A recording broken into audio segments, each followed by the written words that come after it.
આ મંચ પર બિરાજી મોટા મોટા મંડલેશ્વરો વિદ્વાનો, જ્યાં ત્યાંથી પધારેલા ઘણા વિદ્વાન, ઘણા મોટા ઊંચી કક્ષાના સંતો ઓમદાસજી મહારાજના સંદેશાને મૌન આપી અને શરીરનું દર્શન કરવા માટે આ મંચ પર બિરાજમાન છે.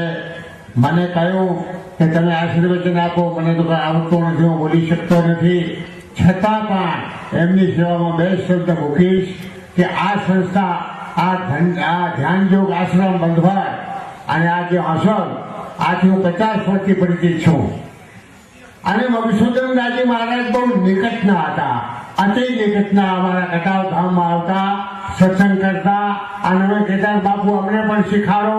ત્યારે બાપુ એ જ કહેતા કે તમને રામ રામ આવડતો હોય તો બધો તમે શીખેલો છે. એટલામાં અમે સંતોષ વાળ્યો. અમને એમ થયું કે બાપુએ કહ્યું એ જ સત્ય છે.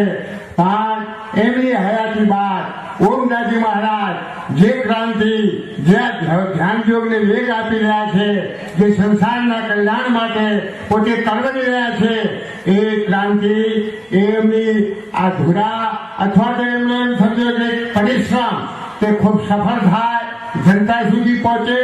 અહીં નહીં, દેશ પ્રદેશમાં આનો પ્રચાર પ્રસાર અને વેગ મળે અને એમની જમાના સુધી, સમય સુધી એમની ખ્યાતિ અને કીર્તિને પ્રભુ પ્રજ્વલિત રાખે. આટલી જ મારી પ્રાર્થના છે. હું વિશેષ બોલી શકતો નથી, સ્પષ્ટ શબ્દો મોકો છું, આજ્ઞા થઈ એટલે બે શબ્દ આ મોટા મોટા બંડેશ્વરો, મહાત્માઓ અને જનતા જનાર્દનની સેવામાં મૂક્યા છે. બોલો શ્રી સીતારામજી મહારાજ.